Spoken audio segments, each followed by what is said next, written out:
Dwight Eisenhower once said, "The world must learn to work together, or finally, it will not work at all." Keep this in mind as we discuss today with our guest the state of the global affairs and how that's going to impact the future of global relations among many countries. My name is Dr. David Oualaalou, And my name is Dr. Ross Stewart. and you are watching Geopolitics in Conflict. You know, David, we've had a lot of requests for our guest today. A number of our viewers have seen him in other formats and said, "You got to talk to this guy." So he has honored us today. He's with us right now. It was great. Would you care to introduce our guest? Certainly, certainly. Our guest is Einar Tangen. He's an economic and global affairs commentator. Einar has appeared on many global media outlets, including Al Jazeera, CNN, BBC, CGTN, Vion, and China Plus Chat Lounge podcast, among others. He has written numerous columns, books, and articles. He is a senior fellow at 5 public policy think tanks, including the Taiwan Institute, where he is the foreign publication advisor for the TI Observer monthly magazine. Einar holds a law degree from Marquette University Law School in the United States, was a chairman of the Wisconsin International Trade Council, and an investment banker at Stifel Nicholas. Einar, welcome to Geopolitics in Conflict. Dave, Ross, it's a pleasure to be here. Sorry about that long introduction. Wow. I assure you, it sounds much more impressive than the reality. Well, that's yet to be seen. Yeah. Well, we are so glad to have you here. So we're not going to waste much time here, Einar, because we got so much to cover. And we want to have our viewers are really looking forward to really learn from your perspective regarding global issues and so forth. So I would like to start with what our viewers have been asking. And the main question is the 21st century belonged to China? No, it actually doesn't. It belongs to Asia. If you start looking at development patterns and a lot of growth, you'll notice that ASEAN is a very important component. South Korea, Japan, the Stans, and even India, especially as a consumer market. So this kind of trying to say, well, it's US or China is misleading.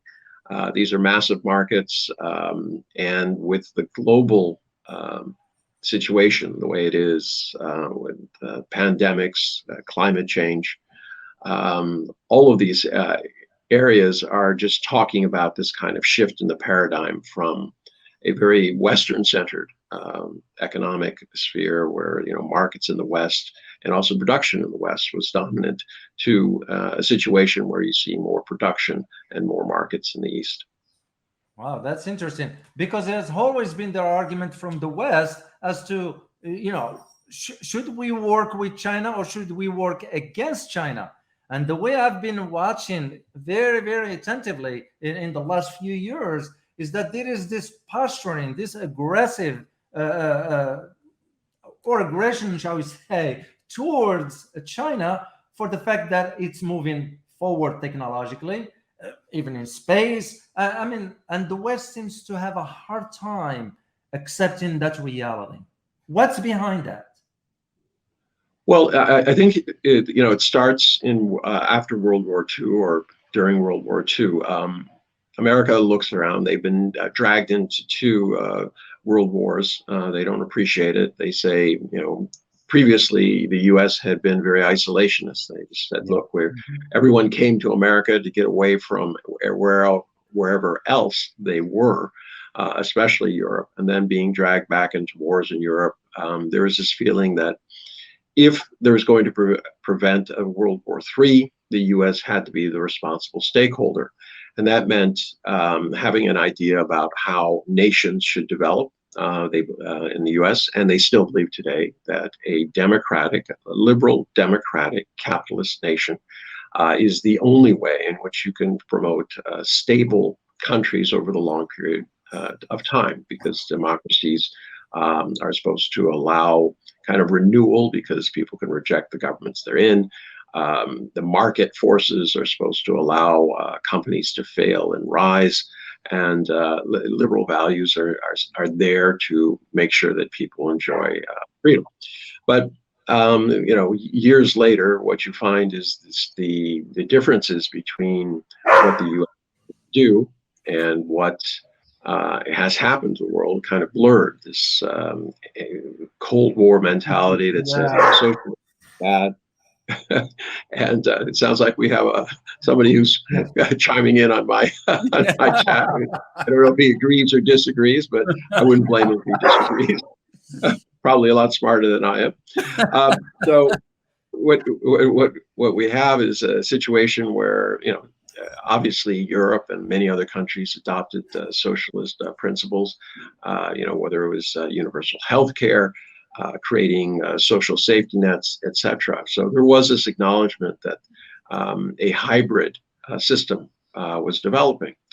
But in the United States, there's still this feeling that's, very strongly that it's even though we've adopted the socialist principles and things like that, we have a kind of universal health care, a market, etc., that has to be curtailed. There's just still this really strong feeling that there's only one way to do things, and this was best expressed by Francis Fukuyama in his The End of the World and Last Man Standing, a book he wrote after being part of the Reagan administration, and really feeling as a young man that with the fall of the Berlin Wall, the U.S. was triumphant, and that this was the time to double down on nation building, to recraft the world into a much more stable environment. So that's the premise. But since Reagan's time, what you've had is this 40 years of China's success using a different system. So this is the real existential threat to the American psyche, is that can there be a better way or a different way? I don't even better, just different way in which countries can have prosperity. And unfortunately, there are people in the U.S. who say, no, there's only one system. Any system that goes against that or is competitive or successful is either wrong, it's cheating, or it's anathema. It's somehow against God or a country. So unfortunately, that's the mindset we find ourselves in. People just don't want to acknowledge that there is a different system out there, even though that the system is non-threatening. It's not saying, oh, you have to do like we do. The irony is that, if you go back 40 years, it was China that was ideological. They were pushing socialism and communism worldwide. They were talking about how this should be, this is the only answer to the human condition. U.S. very pragmatic, saying, look, we have, we're a capitalist nation, Democrat. We're going to pursue what we think is right, and we're going to do that on an ad hoc basis to do that. So now it's completely reversed. China very pragmatic, saying we're not pushing anything on anybody, and the U.S. saying, there's only one way, and we're, ideologically, if you don't knuckle under, you will be bulldozed. So if it is the case, Einar, we are to go from this thinking that the West or the US in this matter wants to push. Could, for example, the emergence of the new Orcas Alliance or the Quad, their emergence, could this mean that the United States or the West couldn't compete with China? Now they're going to resort to the military approach? Well, yeah, I mean, that's the obvious inference. I mean, when the Secretary of Commerce gets up and says, listen, we need to contain China, despite, the president saying this isn't that kind of competition and we're not aiming at China, et cetera, it's kind of belied by the different messages that are putting out. And these are direct quotes. This is not something that they're inferring from what she said or anything like that. There's this real feeling that it's a zero-sum game. Any gains by China is automatically lost to the United States, and I don't think that's true. If you look at the history, over the last, especially 20 years since 2001. The world has actually grown. It's not just about China's growth. You're right. Yeah, it's Africa, South America, Southeast Asia have really come on very strong, and that has been the advantage of the WTO. There was this thing that you needed to push prosperity to other parts of the world for political stability reasons, because it's better. I don't know, this idea that you can share the wealth. But this has come at a cost, in a sense, to the developed nations, because they didn't grow as quickly. I mean, if you look at Europe and America, it was 70–80% of the world growth versus China, which was way above 100, and then these other areas. So there was this feeling that somehow the U.S. and Europe had acquiesced to a system that was undermining them.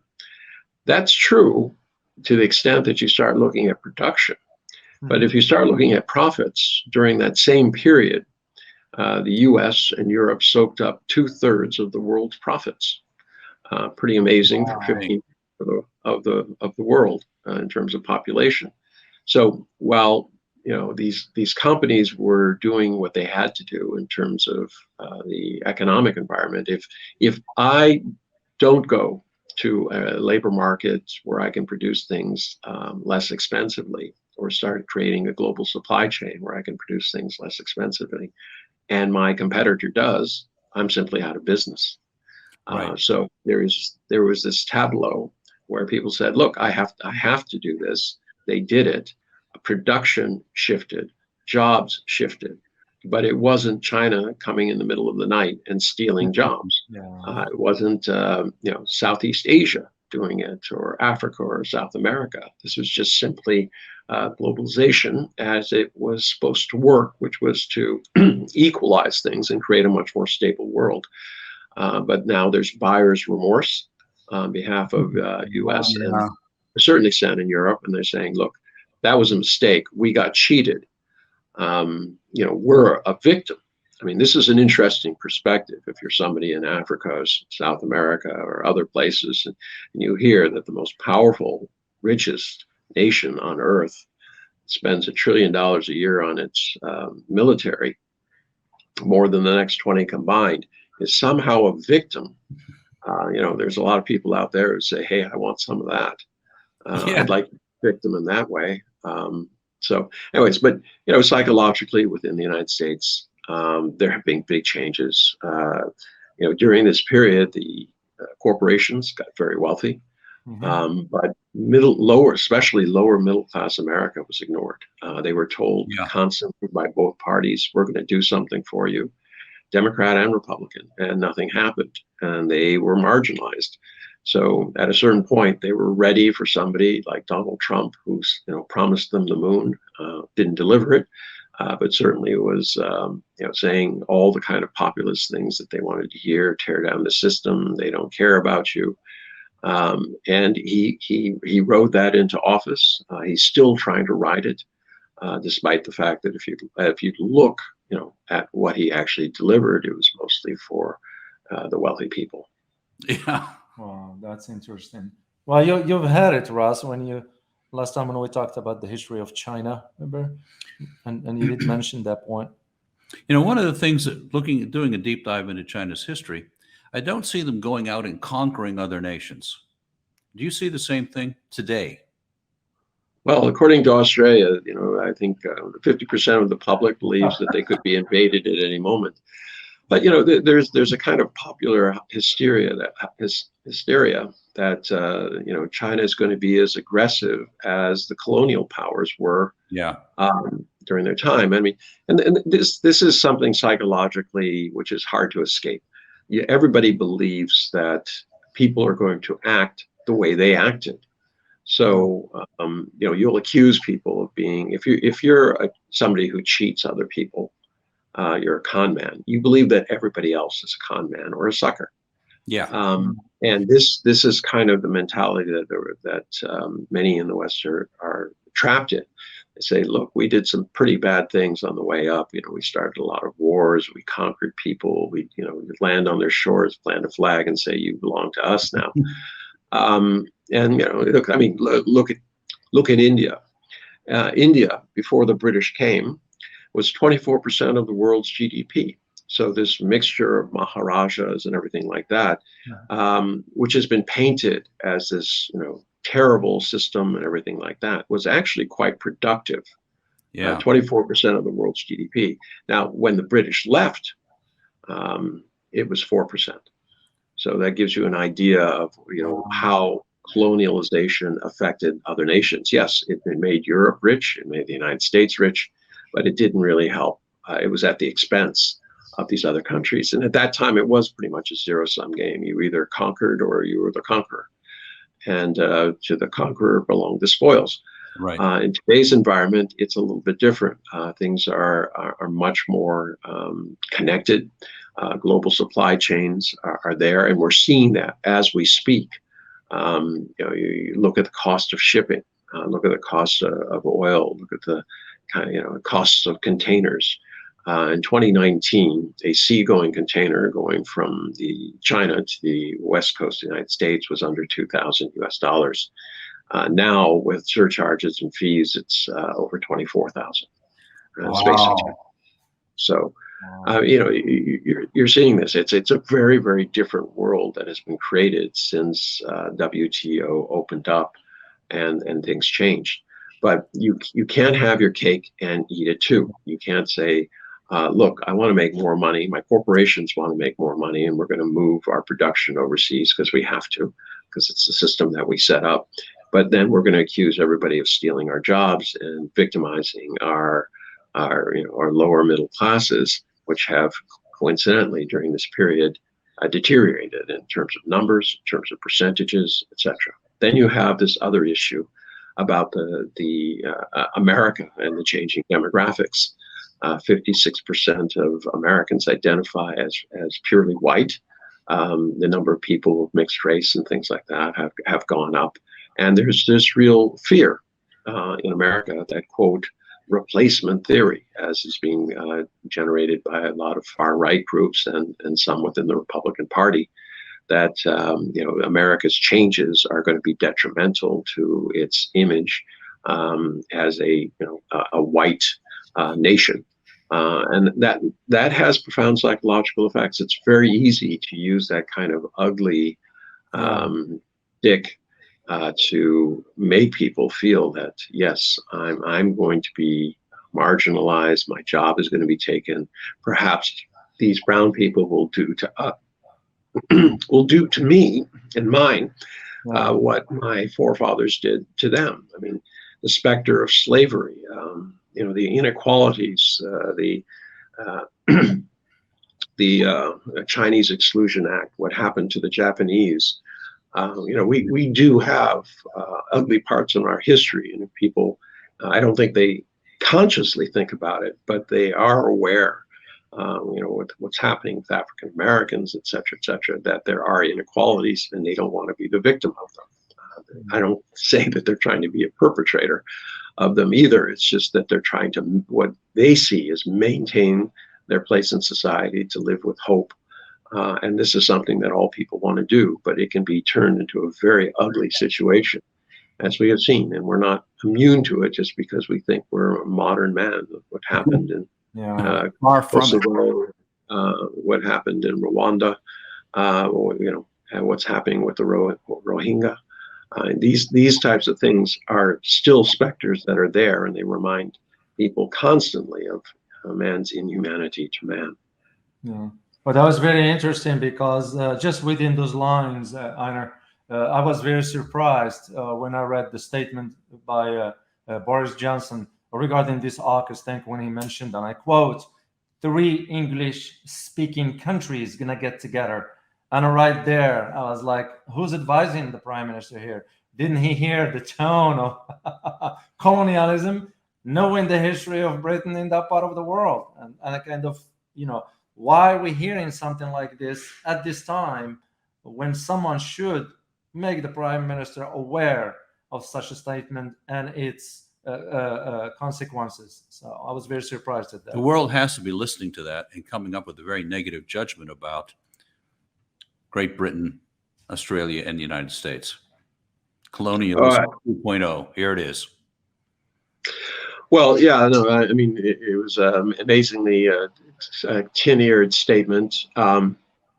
What's strange about it? I mean, if you have somebody like Bolsonaro saying something similar, you would say, well, he doesn't have much of an education. He's not a very sophisticated guy. But here's Boris went to Eton, one of the top prep schools and private schools in the world, and then off to Oxford, I believe. So he's, in theory, the product of the best of things. I mean, you can't say I'm ignorant. I went to poor schools and I didn't have a decent college education. He had the best that Britain had to offer.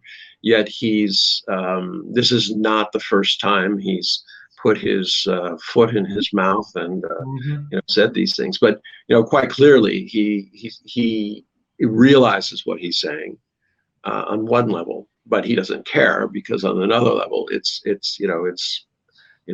pandering to this kind of populist hype. Great Britain is once again great.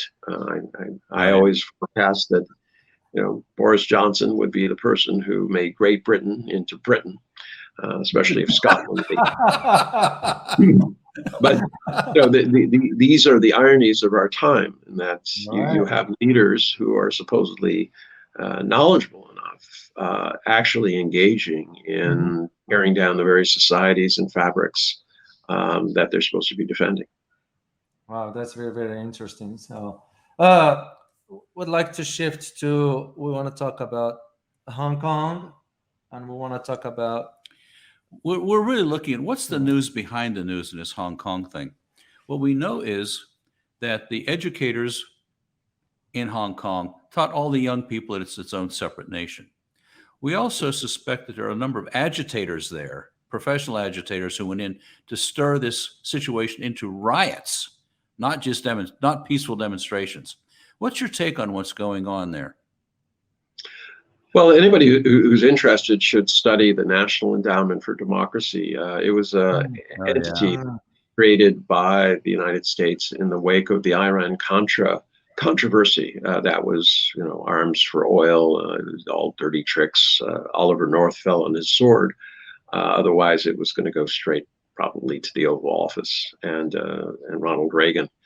But what they decided is they couldn't have black bag operations trying to destabilize countries who were not in line with American values. So what they did is they created a nonprofit, and it's funded by CIA and the United States. And they use this openly to say that this is a pro-democracy, pro-capitalist entity, and that they're going to argue for and participate in regime changes against countries that they believe are not in line with their values. So if you look at the NED, you'll see that they are present in every country that has pressed for some sort of regime change, and they provide materials, talking points, monetary aid to people who are willing to, or being, in that direction of going against the government. And this is not just China. I mean, this is it's everywhere around the world. You can see it in the Arab Spring. You can see it in South America. You can see it in Africa. Almost any nation out there that the U.S. has targeted as somehow not in line with American values has the NED there, saying that they're promoting pro-democracy. There's a real question if it's pro-democracy or they're looking for regime change. So that's one area. That's not the only things. The Jamestown Foundation, which was started by Casey, who was the head of the CIA after things, originally started to provide aid and support to mostly Russian defectors, and they were given a platform to write for, and then there was some money involved to get it to them because they arrived here, and it's not like they can go back to what they were doing before, Right. working for the KGB or the government. So they needed to carve something out to keep them happy as a way of enticing other Soviets to come to the United States to defect. So it's that kind of, with the fall of the wall, that kind of went into the mothballs. Nothing much was happening, but a few years ago it was revived, and basically as a vehicle to counter what they say, counter China. And they've been very, very, very active.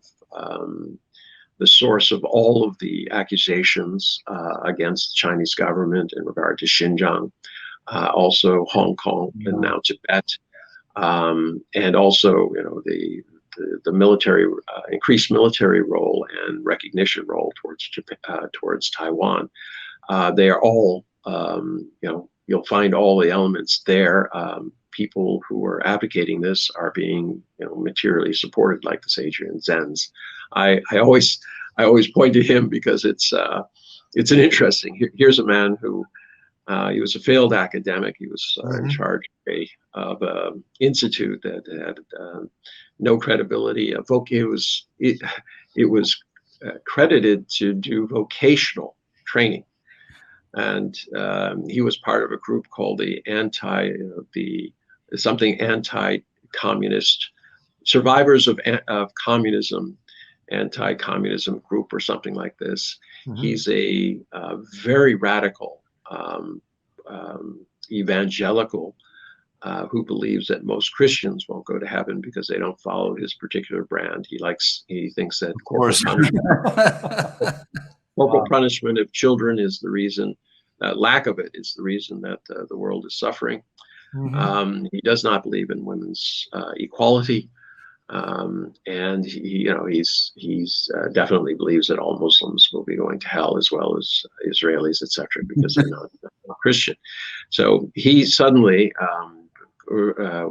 morphs from being a failed academic to being the leading voice on Xinjiang, a place he may have visited once, based on just going through data provided by the Chinese government and saying, oh, look, I found something here. All credible entities and scholars have said that and debunked all of his theories, all of his data manipulation. Yet he remains on the Jamestown Foundation payroll. He's lauded, he's given opportunities, and they have an interesting system. What they do is he says something, it's quoted by another entity which is closely associated with the U.S. government, and then somebody at the Jamestown Foundation will requote the original quote that was requoted, and they go around and around, and then eventually it makes it into a White House briefing or to a congressional record, and then it's quoted, and then when you start talking to journalists, they say it's quoted everywhere. It has to be true. And but if you follow the quotes, it all comes down to this one guy. I said, why aren't you looking at it? I mean, there have been a number of exposés of him, but there's been no traction. The press still continues to say, look, these are all true because it quotes. They were in the White House briefing. They were in the congressional record. They were quoted by, these other groups. They're quoted by other news organizations. So therefore, they're true. And this is the danger of the internet. You can keep repeating something. And there's so many references to it online that people start saying, well, whether it's true or not, it's what everybody believes. So we don't have to inquire any further. Well, one of the things we see in the press is that the Taiwanese want to be their own country. They want separation from China. And from what we can tell, that simply isn't true. I would disagree with that. I mean, it's not necessarily separation. You can't economically, 10% of the workforce of Taiwan actually works in China. And you start looking at the number of factories and the amount of investment that is there. It's impossible to do this. The mainland had a problem. They were trying to promote integration. And this is going back many years ago. And so what they did is they set up these policies to allow Chinese to visit Taiwan. They thought that this kind of person-to-person diplomacy would actually be helpful. And Taiwan was interested in, in tourism, and so they opened the doors. Unfortunately, what came through the doors were, like in Hong Kong, were mainlanders who were not particularly wealthy. They were looking for a new experience. They wanted to buy, cheaper Western goods because, there's no taxes, et cetera, et cetera. But there was kind of a collective horror, both in Hong Kong and Taiwan when these people arrived, because at that time, people would, in China, they don't always use diapers. What they have is the backside of the children's clothes has a huge slit on it, and whenever the child needs to relieve itself, they just kind of do a squat and do their business. So they had children, defecating on the streets. People did not stand in queues and lines.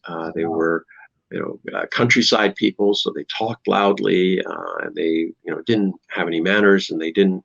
A lot of them did not speak the local languages. I mean, in Hong Kong, people spoke Mandarin. Some were from Canton who were coming over to buy goods.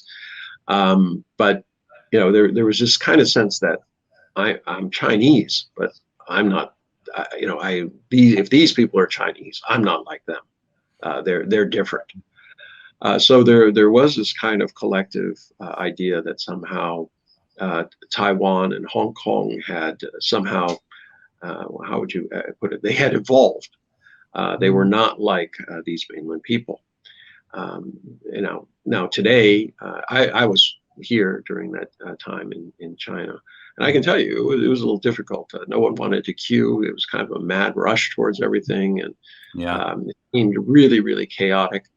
But today, I mean, everybody stands in queues. I mean, it's really funny. I mean, I actually see people will go up to people and say, "Look, you're jumping the queue. You can't do that," and they comply. And so, things have evolved very quickly as you've developed a middle-class society. But I think there was still some shock there. On top of that was this educational component that you talked about, or that we were talking about earlier, that in Hong Kong, a lot of the professors, teachers were left in place post the colonial exit.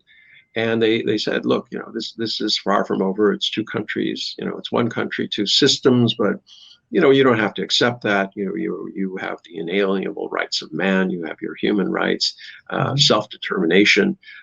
Don't take this lying down. If you want an independent country, you must stand up for it. So there was this kind of element that was being taught to kids. So it's not surprising that you have the umbrella movement where you have these very nice children saying, look, we've been taught that we have certain rights and that we have self-determination and that we're not going to stand for anything less than that. And they were really, they were the people who, the older people who wanted to use the situation either for personal gain in terms of money or status, etc., and those who actually believe that Hong Kong should be free and independent, who are very much a minority. They use these kids as a kind of a prop to say, look, anytime you attack these kids, you're attacking the flower of our youth, and this is a brutal repression and all of these types of things. And I'm not saying they don't believe this, but it certainly is a minority view. Most Hong Kong people I know, they live in a very, very difficult situation where the majority of wealth is held by a handful of families who literally control everything you do. I mean, you work for them and you buy from them. Every 7-Eleven, every Watson's, it's owned by two families. The hotels are basically owned by a small cabal of families. The real estate is owned by them. And they have for years. They know what the economic pressures are. They know how real estate prices are increasing. But since they own the real estate, they deliberately do not allow the building of enough houses to satisfy it. That pushes up demand, which pushes up prices, which pushes up their net worth. It's extremely cynical. That if you talk to them, I know some of these families, you talk to them, they say, well, we're managing things, there's only a limited amount of land and we don't want to release it all at once and all of this type of thing. It sounds more like rationalizations and things like this. But at the end of the day, Taiwan and Hong Kong had a kind of visceral reaction to the initial, times when mainlanders were coming over, and that left a bad taste, and it fueled a lot of the kind of populism that's represented by Tai Ing-wei and the movements in Hong Kong to say, look, we're different, we should be therefore a different nation. Wow, that's interesting. Speaking of Taiwan, because we talked last time, Ross, about the Taiwan issue, how it became very sort of polarized by everybody, right? Especially in the West and so forth. I've been reading some of the Pentagon briefings and so forth, the one that's released to the press, of course, and I read a few things. And to the point now, I'm becoming to sense that the West, the US, and with this AUKUS and the Quad and whatever else, it's the question that at least many of our viewers are asking: is Taiwan going to become the flashpoint for a military conflict between China and the United States? Well, we're hearing a lot of that. We're hearing a lot of that, Einar, and to the point that sort of common sense says that would not be a smart thing to get engaged in. Others saying no, that's the right thing to do, because if you don't challenge China, that gap, the power gap that exists in Asia, especially with China's putting too much money in its military, is going to create this imbalance. What's your take on that, Einar? I'm smiling because when you say putting too much money in your military, I mean the U.S. That's what they argue. Yeah, that's the arguments in the West. Yeah, we put more money than the next 20 nations combined. I don't know how you can say, well, it's okay for us to do this, but no one else should do this. That sounds a little bit hypocritical. No, in terms of Taiwan, it is deadly serious. It is a red line. Taiwan is part of China under their constitution. If China came over and started advocating for, Virginia or Maine to succeed from the nation, the United States, that would be seen as a direct threat. So from the Chinese perspective, the U.S. involvement in Taiwan is a direct territorial threat. They recognize that Taiwan was supported and kept apart from the mainland because of U.S. support during the Chiang Kai-shek era. But they've never recognized that it would be some sort of separate country. So at this point, yes, that would be the logical flashpoint. There could be a couple. This AUKUS thing has resurrected this idea that if the U.S. were to try to say we're going to furnish nuclear submarines to Taiwan, I do believe that would result in some sort of military action, which could escalate and lead into a hot war, even perhaps nuclear. And I'm not saying this lightly. It's not something. Things. I mean, if you gauge how people feel in mainland China, it's quite clear.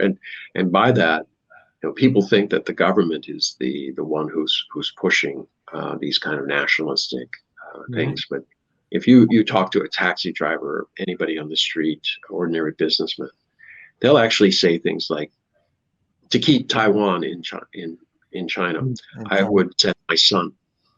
I would send my daughter. Fight. Now they only have one child. Wow.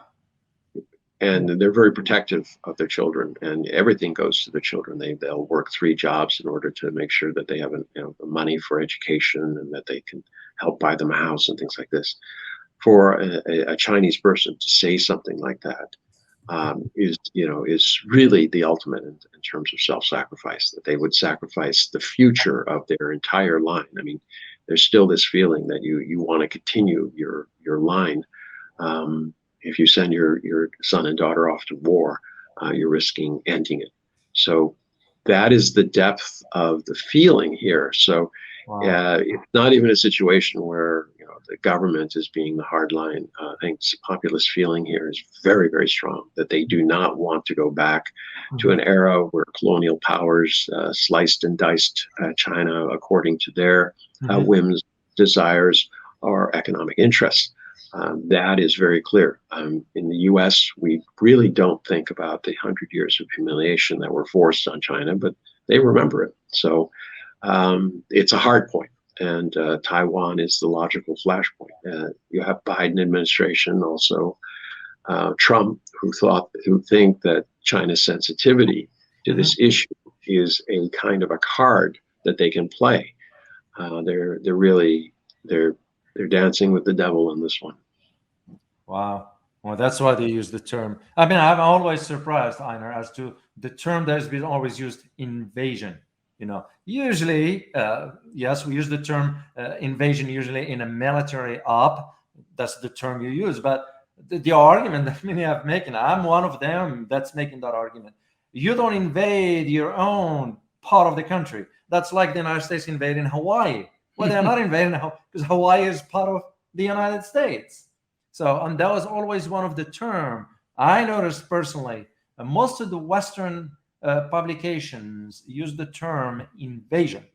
So, and that's, I mean, the West, most of the press has bought into almost the narrative that's being put out by Washington. But as we discussed earlier, the reasons they're doing it are twofold. One, the amount of misinformation, disinformation that's being generated by the intelligence agencies, aka like it was done during the Cold War.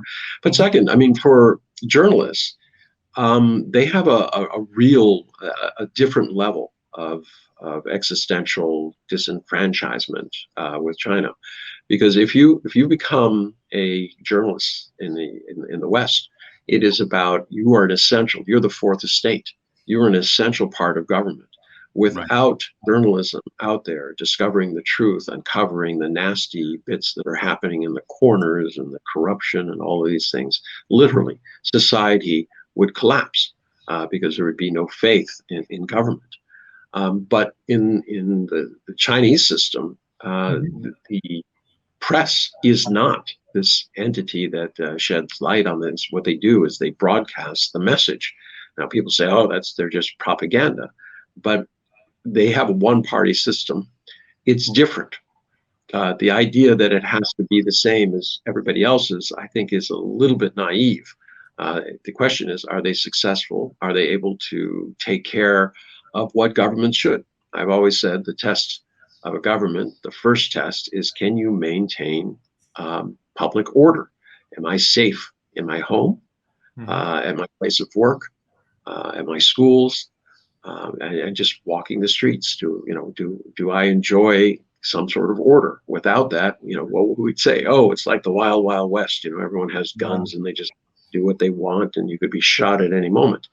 Obviously we turned away from that, but now we're turning back towards it. I mean, literally, we have law enforcement people and the NRA saying, look, the government cannot protect you.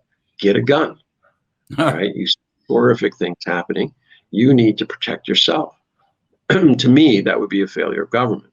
In China, they look at that, and not only China. If you look at nations around the world, even in Europe, they say this is insanity. The government must maintain public order. It is the first duty of a collective to make sure that you can be safe in an environment. Otherwise, what is the government doing? So they're very, very different perspectives. But getting back to let me add one comment here. Every street, every sidewalk that I walked in Beijing or Shanghai or Xi'an, I felt completely safe. And I was in a very foreign country to anything I've ever been in before, but I felt completely safe. I cannot say that when I walk around the streets of Dallas, Texas, where we live, I do not feel particularly safe. What a difference! Well, and there are different standards. I mean, in China, to not be able to do that could bring down the government. Because that is the essential role of government. If my child isn't safe at school, right, this would be something major. I mean, this could lead to, a real change, revolutionary change. They don't look at it as something optional. They look at it as something that if the government can't guarantee my safety, then there's no point in having the government. They can't guarantee the safety of my children. Why do it? And this is why a lot of times people say, well, they're overreacting in Xinjiang. Well, the government, they're not in a position where they say, well, a few terrorist incidents here, they're okay, and things like that. We can stand some, Chinese supremacy or white supremacy. This is all part of freedom. No, it's quite the opposite. The Chinese people would not stand for it, and any kind of casual,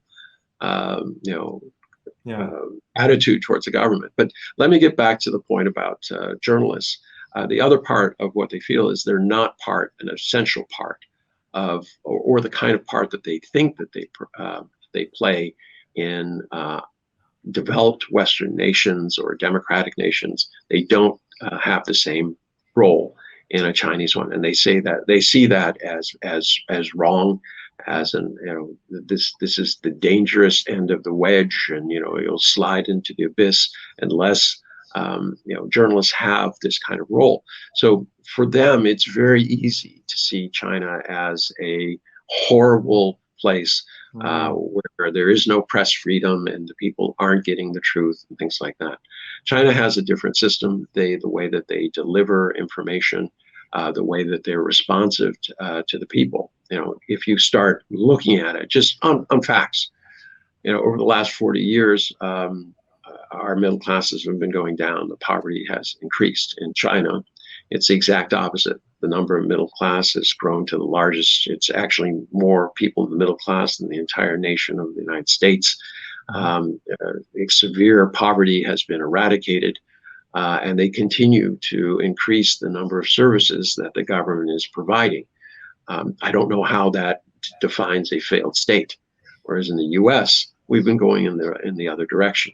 Things are less safe, as you pointed out. You don't feel safe. The question you have to answer yourself, did people feel safer 40 years ago than they felt today in the United States? And I think the overwhelming answer, regardless of the reality, is that they don't.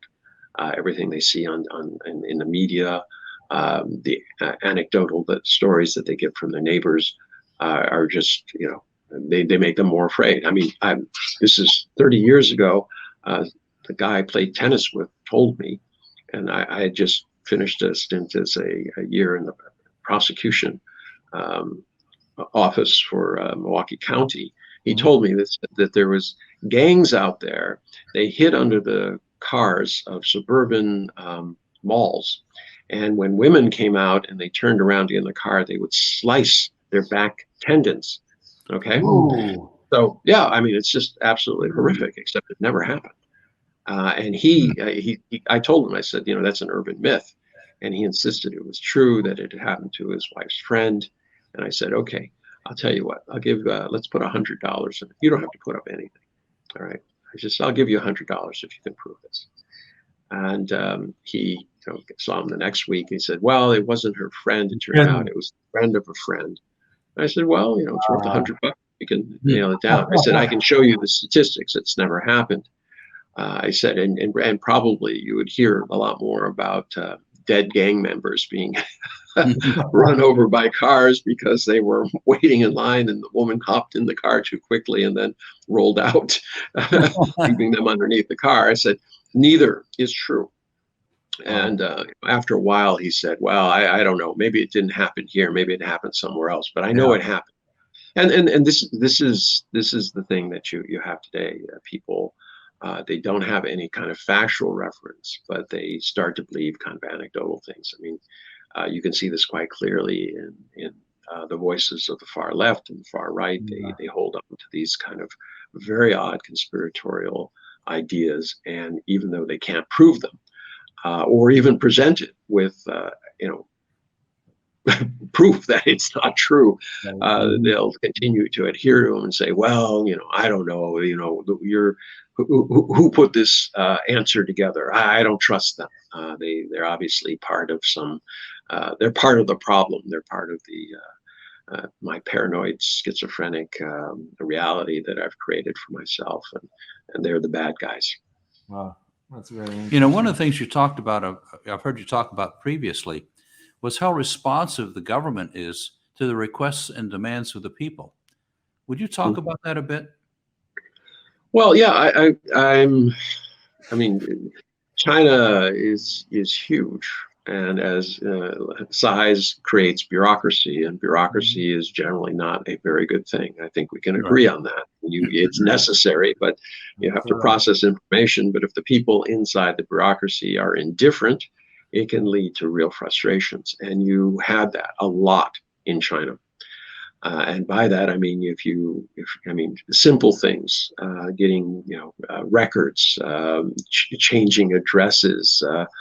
It was a nightmare. People spent a tremendous amount of time going through all this thing, and that is Chinese and foreigners alike. It is, there was an equal opportunity, kind of bang your head against the wall type of situation.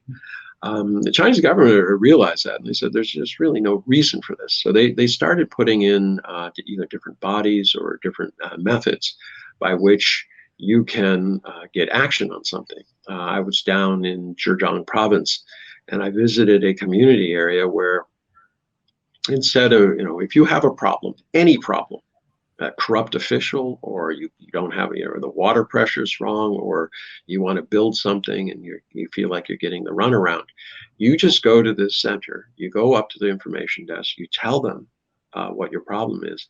They have representatives of the 16 departments right in the building. And what they do is the guy at the information desk, he or she is the smart one. They say, okay, tell me your problem. All right, that involves these 3 departments. So the representative of those 3 departments are called to meet with you immediately. All right, you might have to wait in line a little bit, but they sit down with you and they say, okay, what's the problem? Tell me the history. Do you have any papers? Let's go through this.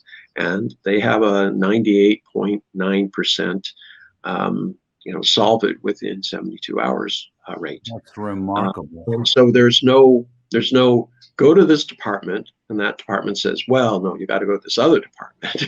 And then, you end up going in a circle because they don't want to deal with it. Or there's posture issues. So they do that. But even in Beijing, the huge metropolis, 22 million people, you can call the mayor's hotline. And it's a simple 4-digit number. You call it, and somebody intakes it. Chinese and English is both available. And within hours, somebody will call you, and they'll say, okay, what's the problem? And they say, okay, we're on it. So-and-so is going to visit you, and we're going to solve this. And they do. And I mean, you want to talk about cutting through the bureaucracy. Somebody from the mayor's office, which in China has a lot more power than in the US, showing up on a bureaucratic doorstep saying, well, what's the problem? Why aren't you doing your job? All right, this is the situation. Why are you trying to make this worse for this guy? Or why aren't you 3 departments coordinating on this? I heard you tell a story of some young men who are not paid. Yes.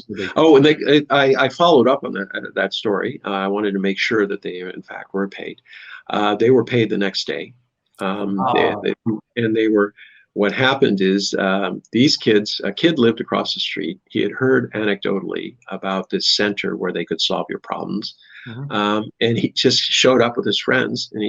And these are 15, 16-year-olds, they're wearing their gym shoes and shorts, and they just look like they came off the playground. And they show up and said, well, we didn't get paid by this guy. We worked for 3 or 4 weeks from 1 a.m. till 9 p.m. Doing sorting for these packages and things like that. They all have to be sorted so that they're sent to the right place. And said, we were doing this work, and the guy hasn't paid us. An inspector talk to them individually and as a group to make sure that the stories were in fact straight. And then he made a phone call to this guy. The guy was dodging him, but being a police inspector, he was able to find him. And we listened on the line while this guy gave 1,000 excuses. You know, the dog ate the pay slip. There's problems with the internet. But the very next day, somehow the money made it through to their accounts, which is very important to them because they were going off to school 3 days later. And if they didn't get the money, they were afraid they would never get it, because once they get to the school, they were all going to boarding schools. These were kids from a very rural area. They were given free room and tuition at schools that were located outside their area. But in return for that, they had to hand over the phones. The schools took a dim view of kids playing video games during hours or chit-chatting or whatever. So once they went to school, they had only limited access on the weekends. And then when they went home from school. So they really needed their money and know that they had it. And they were successful in doing it. So I was extremely impressed. I don't know. How do they get quality people in the government? Well, it's a very different. First off, everyone talks about 95 million members of the Communist Party. Only a half of them are actually in the government, and the government is a factor of about I don't know. I think it's about more than 2.5 times that size. The government is very large in terms of the people they employ. But in order if you want to join the Communist Party, it doesn't mean that you're going to work in government. It just means that you want to join the Communist Party. It's kind of like being a Republican or a Democrat. I want to join the Democrat or Republican Party, but it doesn't necessarily mean that you're going to run for office or anything like this. So it's a base and belief. Now, they also do not allow everybody in. You have to go through an intensive year-long or more process where you're asked about your thoughts. You have to keep a record. You have to talk about all the things that you believe that put you in line with things. So it's very hard to get in. Then, even if you do get in, if you decide you want to join, you want to go in government, the salary is not going to be great. If you're out in a rural village, you're talking about $300 a month US. If you're in the city, it's not much more. You're actually taking a pay cut to be in. Now, that resulted many years ago. That resulted in a tremendous amount of corruption. What happened is unnecessarily. Yeah, the people would turn to alternate means. They held power, and they would basically tax people for the use of their power or the use of their office, and they were taking money in. Xi Jinping, he was not the first one to go on an anti-corruption drive, but he was the first one to make it really stick. Prior to that, Hu Jintao had been pressing for it, but he did not have the necessary support. So he took down a few guys at the top, a few guys in the middle, a few guys at the bottom, but it didn't really make much change. People just said, well, that's the risks of being corrupt, but the rewards are much larger. Xi Jinping came in and said that, here's a red line. I'm not going to acquire what happened in the past, but going forward, there is zero tolerance for corruption. And he's been very true to that. And there have been millions of party officials and government officials who have been sent to jail, taken down, stripped of all the responsibilities. Wow. You don't really see that in the U.S. or anything. And I'm saying you get promoted. Well, you move sideways. I remember my father telling me about a guy who was working for the IRS. He was caught pilfering the petty cash, so they gave him a promotion sideways. And the rationale was, well, he won't have access to petty cash, so therefore he won't be corrupt. But I mean, you look at some of our scandals involving, the meltdown, the financial meltdown. How many people were held accountable? Nothing. If that had happened in China, I guarantee you there would be hundreds of thousands of people who would be out of a job, no chance of getting back into government. Yeah. Many of them would have gone to jail, many of them for extended periods of time. And so they're able, how going back to your question, how do they create good officials? Well, they have a huge HR process. In order to get promoted, it's not your boss doesn't decide that you should be promoted. What happens is they have a separate committee that goes and questions all of your colleagues. And they say, tell us about this guy. How does he work with other people? How effective is he? Things. Plus, you have to do a self-report. You have to do a self-evaluation every year, and then you have whatever you've achieved. So, in order to go up, it's not just Lone Ranger. I just do things by myself and I'm effective. You really have to have the confidence of the people around you and be able to work as a team. If you're not able to do that, and that is not to say that people don't get through the cracks, that they don't have connections, that they don't use, any other means. But right now, those other means put whoever's involved at tremendous risk. Oh, yeah. Got it. That is the difference. In the U.S., what are the consequences? I mean, we have people in office who are accused of trafficking in minors and things like this, and they're still there. And this isn't a Republican issue. It really goes to the heart of why people in America become politicians. I ran campaigns. Most of the people I would never support running. I didn't get paid for it. I did it simply because I thought these were good people. But there were other people involved who I had real suspicions about. One was an alderman from my district who ended up going to jail because he was corrupt. But other than that, I mean, there was just tremendous amount of tolerance for venial corruption. Aldermen not paying for their bills at bars and restaurants. Shaking down people who wanted a tavern license, or they needed something at the Board of Zoning Appeals or something like that. I was chairman of the Board of Zoning Appeals after one guy there it was felt that he had to be removed. And in their 22 years, things were not working well, and there were a lot of questions about his procedure, et cetera, et cetera. And I saw that firsthand, and I saw the kind of coziness that was going on. So you really have to have a system that's responsive to people, and it's got to be there. You look around in the U.S., I'm sure if you go down to City Hall, there are people there who really want to help you. And there are others who are just calculating the time they can retire and do as little as possible in between. And they really don't want to help you. They see you as a kind of a major annoyance in their day, which could otherwise be spent playing solitaire. What this feels like is we're just touching the tip of the iceberg of things that about that we could do a real deep dive into. And going, whatever you'd like to talk about, I'm happy to do it. I spend about 6 hours a day reading, so I'm not pretending I have knowledge about these things. I've done some things in the United States. I've done some things here, but not in government. I've mostly just have been studying it. I've always read numerous newspapers and articles and things like that, and I've had the opportunity to go and look around in China at a very high level. Mainly, I was fascinated when I came to China to understand how it is that they built cities. And in the U.S. and Europe, we manage cities. They're already there, and you just try to figure out how to make them as efficient as possible.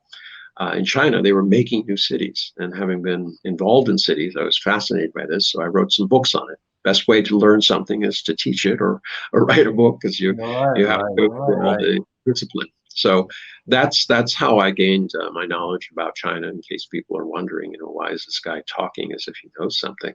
I was able to talk to the party secretaries, the vice party secretaries, the mayors, all the apparatus that is out there in government.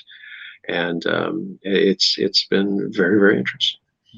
Well, that's why for sure we're gonna have you again, Einar. We're gonna reach out to you again because we will never end of discussions here. So that's for sure we're gonna have you again. But I have one more question before we leave you, before I let you go, Einar. Is we all hear about China's moving forward technologically and so forth. No, you know, could it be that China is also facing some challenges, some problems economically and otherwise? You take the example of the Evergrande, and that has put a question mark among some analysts that should we keep confidence in the financial system in China? What does it mean for China internally when you have an Evergrande? Are we looking at another Lehman Brothers downfall here? So what are the challenges that China is facing moving forward? The same ones that the U.S. Things. We had savings and loans crisis. We had the financial meltdown. We, periodically discovered they've been cooking books at major corporations, et cetera, et cetera. Yeah. I don't think that has more to do with things. I mean, Evergrande, all the warning signs were there. They were supposed to be in real estate, and the top guy was putting, billions of dollars into buying what they call football, what we would call soccer teams, and creating leagues and things like that. He was buying overpriced pieces of property around the world. It made no sense to his core business. If you were looking at this and saying, what is this guy's business? What is his core? And then looking at his moves, it didn't make sense. Now, for unknown reasons, a lot of the big money, funds, et cetera, BlackRock, et cetera, I believe, they invested and fairly heavily. And their theory was too big to fail. And that works in the United States, except for Lehman Brothers, unless, especially if you have somebody at Treasury or, Secretary of Commerce who's in your corner, that can make a big difference. Then you are too big to fail. But in this case, they made the wrong assumption. The thinking was that the Chinese government is the ultimate guarantor of debt, and that they will never allow an Evergrande to go under, despite all this, whatever else is going on. But they've arrested all of those guys. I mean, people should pay attention. All of these guys at the top have been arrested. They're going to go to jail, no question. Wow. Right. So there's real accountability. Second of all, if you start looking at Evergrande, right now they're trading just about at asset value, so book value. I have questions about the assets themselves. They overbuilt in certain areas, and there's a question of what the residual value is and how long it will take to get that. But that's an economic question. So right now, it's not going to go much below where it's at, because it's a book value. If it goes below that, people will run in and say, "Look, I see an opportunity to make money." But yes, high-flying companies that do not stick to their core business, who are inflated. I think we can talk about that in the U.S. We can talk about that in Europe. We can talk about that in China. The only solution is not to be carried away with, erroneous assumptions. Too big to fail. The Chinese government will always bail them out. This type of thing was what led the American side astray, and it has nothing to do with the slitting. If you start looking at the market, money is pouring into China. Not just for speculation. Most of it is pouring in for investment. The American Chamber of Commerce announced that 60% of its members are going to be doubling down in China to increase their market share. 80% expect positive results this year. And it's real growth. If they start looking at other countries, these same big companies are looking at a very dismal picture right now, especially the return of the D variant. So this idea that somehow China's on the rocks, I think this is once again part of this narrative that China's about to collapse. I mean, the economist for 22 years would say every year, this is the year. This is the year China goes down. It never happened. Never happened. I spoke to the guy who started that, and I said, at some point you're going to be right. And does China have problems? Yeah, absolutely. The only difference between the U.S. and China and many other nations is that China has a planning process, and when they have a problem, they're addressing it. Like right now, they have a big issue with energy. Companies are being limited 3 days a week, and these are companies that are very, very vital to the world supply chain. That's just going to increase inflation everywhere. Now, why? Has China lost any energy production capabilities? The answer is no. They've actually increased them. what you had is that local government officials were afraid. They were issued new guidelines in line with China's desire to bring its ecological footprint into compliance with 30-year peak in 2030 peak and 2060 neutrality. So the central government issued all of these things. And what happened is a lot of these local officials who had been tolerating coal plants kind of on the side, providing electricity, shut them down. So they were the ones who removed the capacity from things. There's been no change. It's not like they've been shutting down nuclear facilities and oil burning and gas burning things. They're actually bringing more capacity online in that regard. But like I said, these officials at the lower level, they wanted to get a promotion. They thought the way to do that was to adhere strictly to these guidelines, and still, instead of making commonsensical things or sitting down with the provincial and then the national government saying, look, if we do this, this is going to result in these things.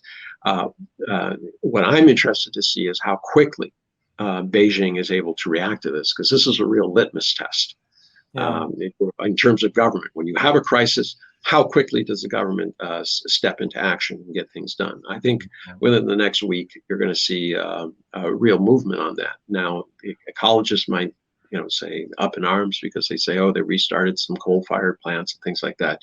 But, life is not that simple. We are facing an extinction level event, but unless you can feed people and do things, it's very difficult. And there's always that kind of balancing factor when you're in government. You're always going to make decisions that are going to have adverse consequences. The question is, what are those decisions and how do you justify them and still keep towards a long-term plan? Well, that's very, very interesting. I'm sure our viewers, I'm sure you'll find this very, very interesting. From what I hope they don't find it too boring, and not you guys. But no. I mean, I always believe that issues are very serious, but I don't take myself too seriously, and hopefully I never will. Yeah. Oh, thank you so much for being with us today. Well, Einar, we want to really, really express our thanks to you. I'm sure we're gonna reach out to you again. Would love to have you again. Love the conversation. It's always nice to chat.